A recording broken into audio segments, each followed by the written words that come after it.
Em nome do Pai, e do Filho e do Espírito Santo. Amém. Inspirai, ó Senhor, as nossas ações e ajudai-nos a realizá-las, para que em vós comece e para vós termine. Tudo aquilo que fizermos, por Cristo, Senhor nosso. Amém. Santa Maria, Mãe de Deus, rogai por nós, em nome do Pai, e do Filho e do Espírito Santo.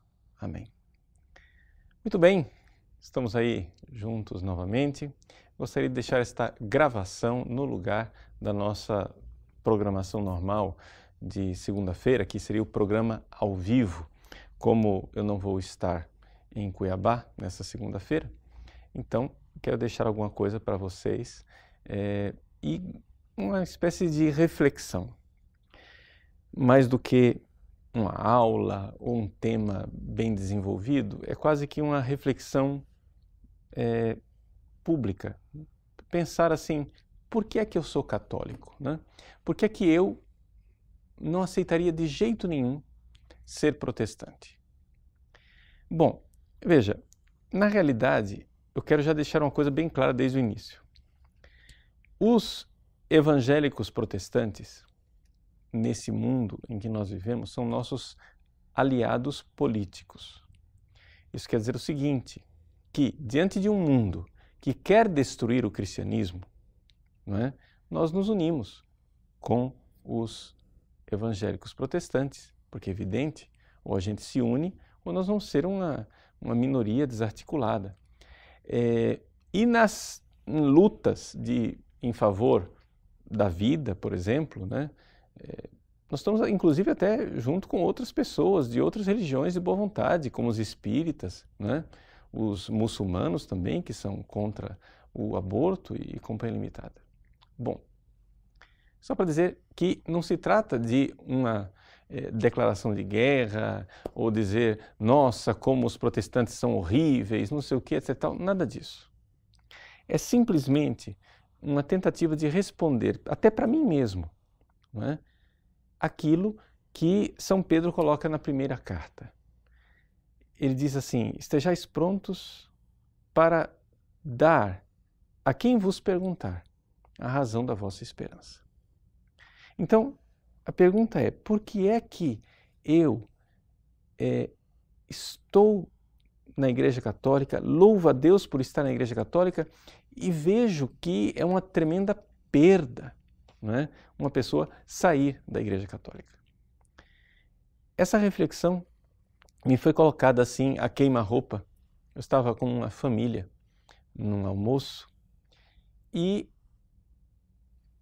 a mãe da família veio dizer que a mãe dela, ou seja, a avó, né, havia se decidido de voltar para a igreja evangélica. Veja, essa senhora, eu mesmo tinha admitido a igreja católica, tinha ouvido a primeira confissão dela, ela era evangélica, entrou na igreja católica, passou um tempo na igreja católica e não se adaptou. Né? Lá na cidade onde ela mora, achou que o ritual católico era muito parado, né? Assim, na igreja evangélica as coisas eram mais agitadas e ela não se sentia muito bem dentro da ritualística católica. O fato é que ela então, rezando, disse, Deus está pedindo para eu voltar para a igreja evangélica. E voltou para a igreja evangélica, está frequentando uma igreja não denominacional, etc. Então, esta senhora deu esse passo e a filha veio me perguntar então, né? A filha com a qual eu estava almoçando. Disse, padre, Deus pode pedir isso para uma pessoa? Deus pode pedir que uma pessoa saia da igreja católica e vá para a igreja evangélica? É claro que a senhora que estava me perguntando isso, ela é católica, né? Mãe de família. Então, não sei se vocês entenderam a geografia da coisa, né? Ou seja, eu estava almoçando com uma mãe de família, cuja mãe, ou seja, a avó, voltou para a igreja evangélica. Mas essa mulher com a qual eu estava conversando, ela é católica. Bom, eu respondi para ela, olha, pode ser que eu esteja muito enganado, mas eu tenho plena certeza que Deus não pediria que uma pessoa fosse para a igreja evangélica. E a razão é muito simples. Os evangélicos jogaram fora todo o sistema sacramental salvífico deixado por nosso Senhor Jesus Cristo. Veja, como é que aconteceu, não é, a Revolução Evangélica há 500 anos atrás? Em 1517, né, digamos assim, é a data, é o marco. Então, daqui a 2 anos nós vamos comemorar exatos 500 anos da Revolução Evangélica. O que é que aconteceu? Aconteceu o seguinte, veja. Naquela época, né, a Igreja Católica tinha uma corrupção moral bastante acentuada na hierarquia. O Papa era corrupto, muitos bispos eram corruptos, muitos padres eram corruptos. Então, o que é que acontece? Dentro da Igreja Católica, o que é que nós temos? Nós temos todo um sistema sacramental, os 7 sacramentos, que a gente não recebe diretamente de Deus. É necessário que haja ministros que administrem os sacramentos. Não é? Então, os sacramentos são uma forma que nosso Senhor Jesus Cristo nos deu de presente para que nós pudéssemos receber a graça salvífica através desses sacramentos. Mas o fato é que estes sacramentos são administrados, não é? Existe ali no meio, existe a realidade dos ministros. Por quê? Nobis fora o batismo, que todo mundo pode administrar, os outros sacramentos eu preciso de um ministro para administrar. Não é? E estes ministros, pecadores, corruptos, escandalizavam as pessoas. Veja, eu não estou negando aqui o pecado de papas daquela época. Não é?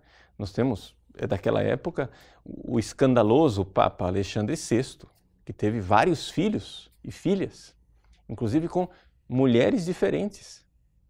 Não é? Uma coisa que a gente só pode se envergonhar e dizer, meu Deus, né? Misericórdia. Então, de repente, está lá.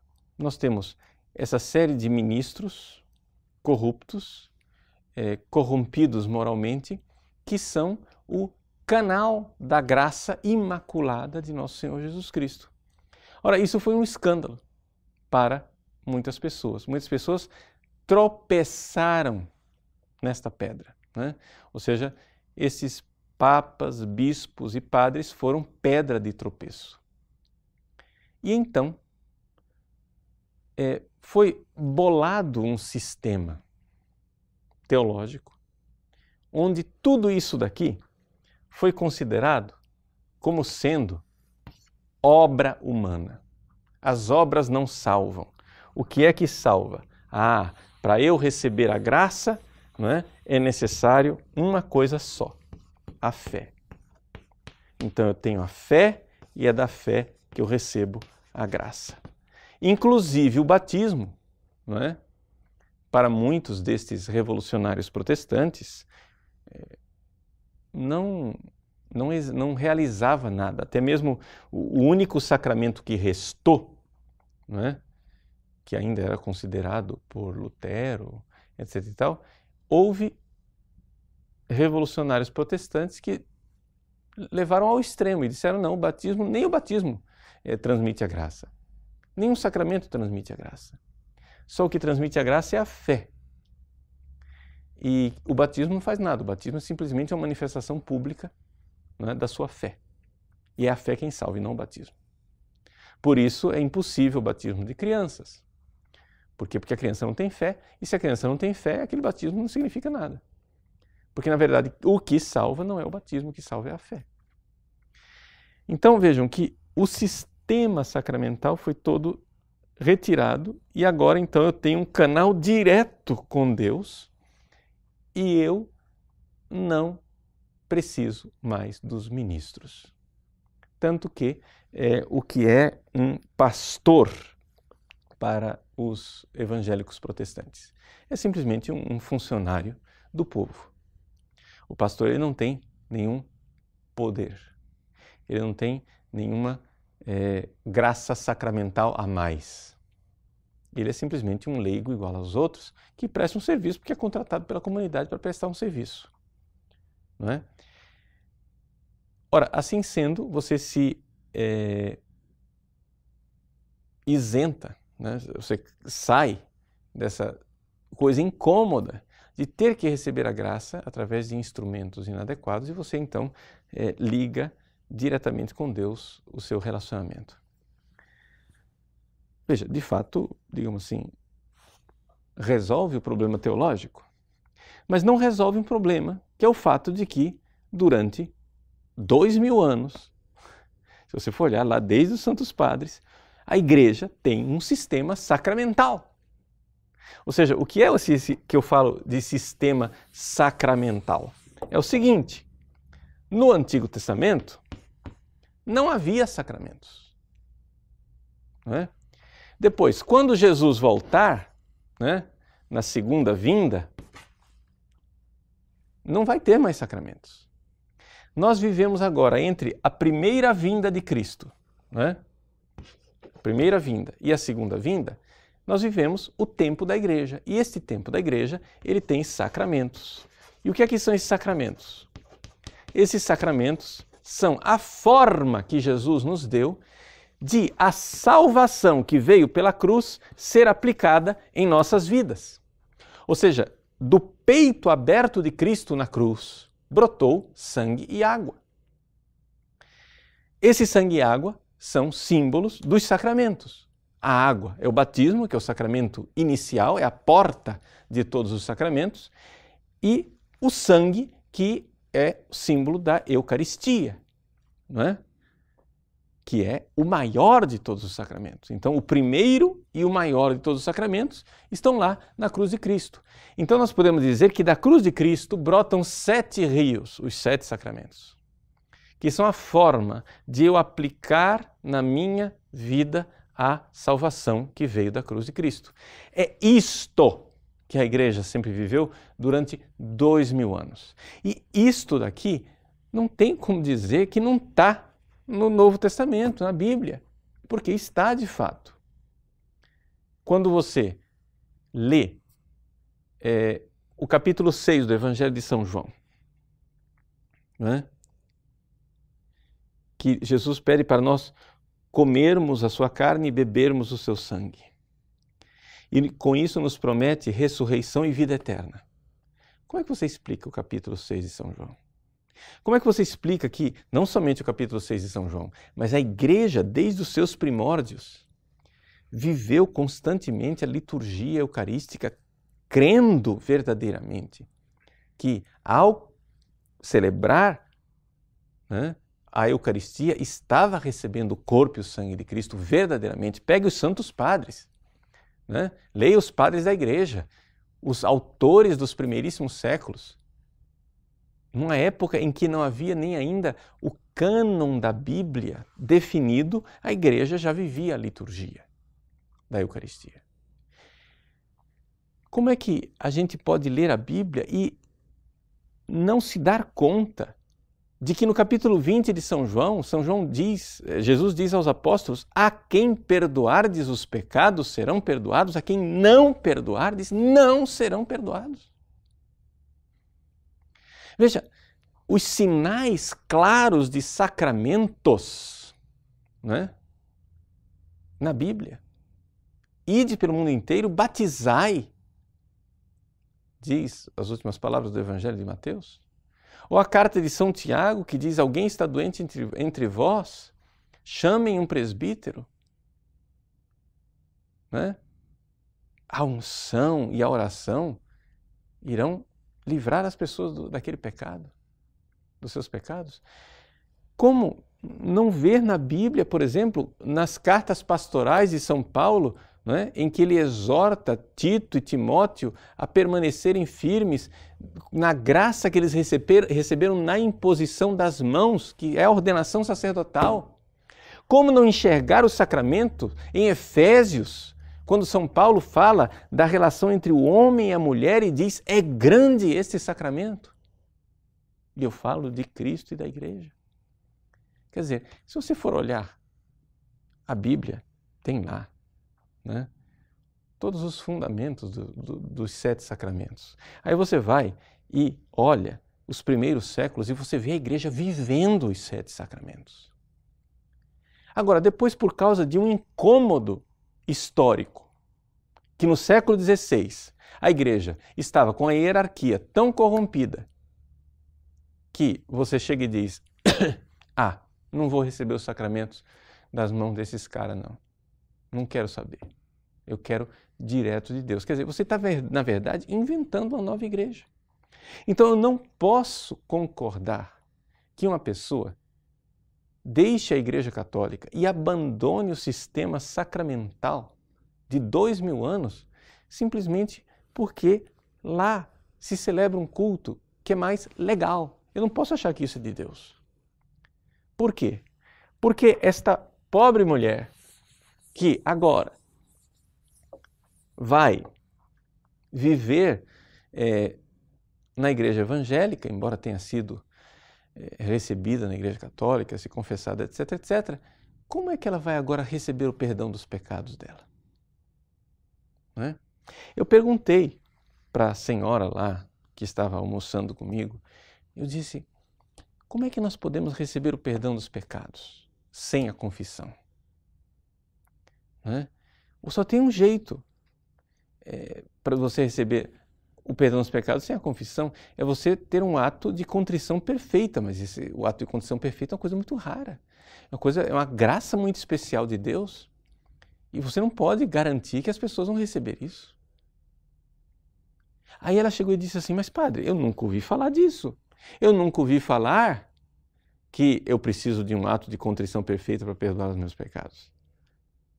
Onde é que isso está escrito? Onde é que...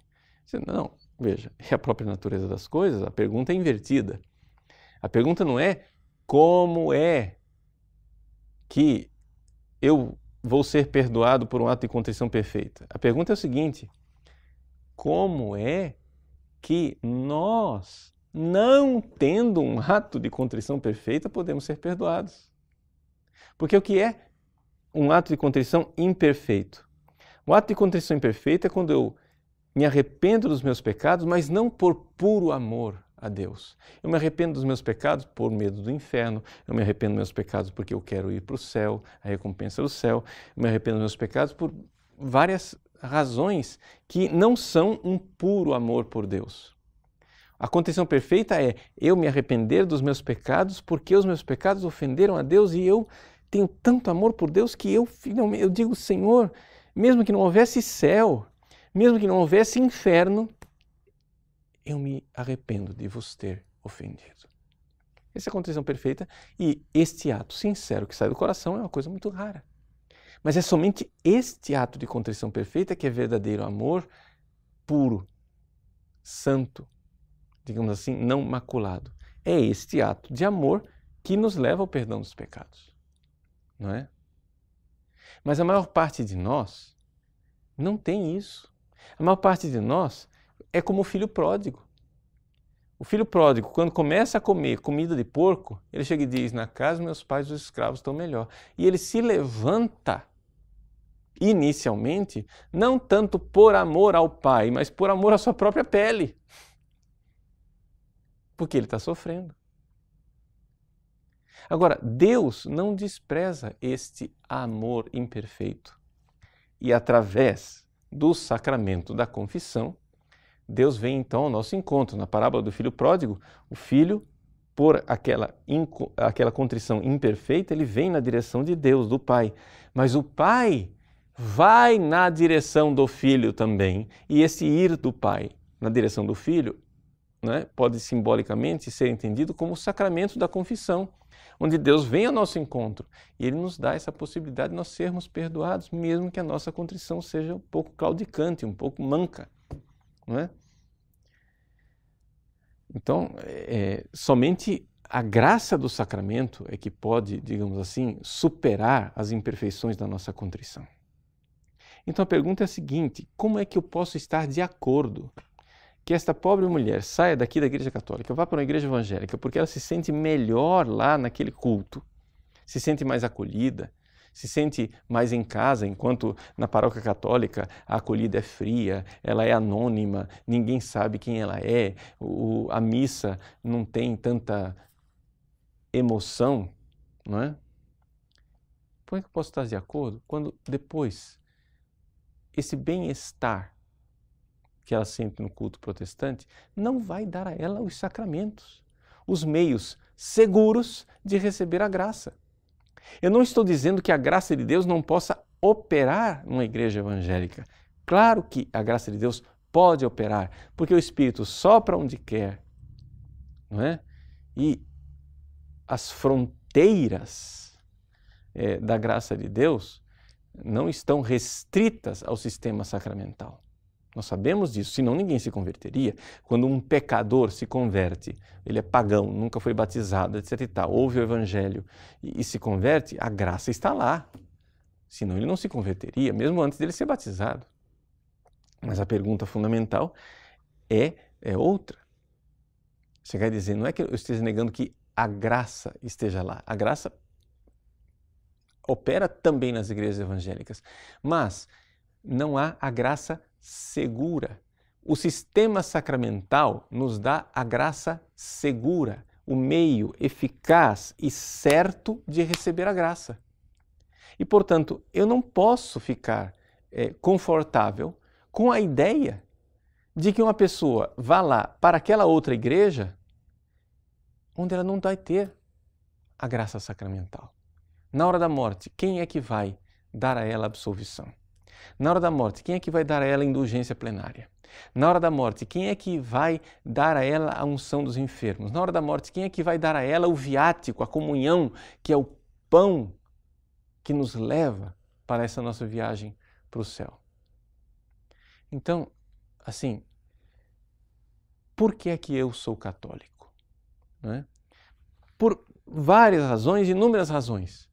Mas uma delas, que é o que eu quero apresentar aqui nessa minha espécie de reflexão, de pensamento, é que aqui, nesta igreja, onde nós, padres, somos tão pecadores e miseráveis, nós temos a mão chagada do Cristo ressuscitado, que se ergue para dizer: eu te absolvo dos teus pecados.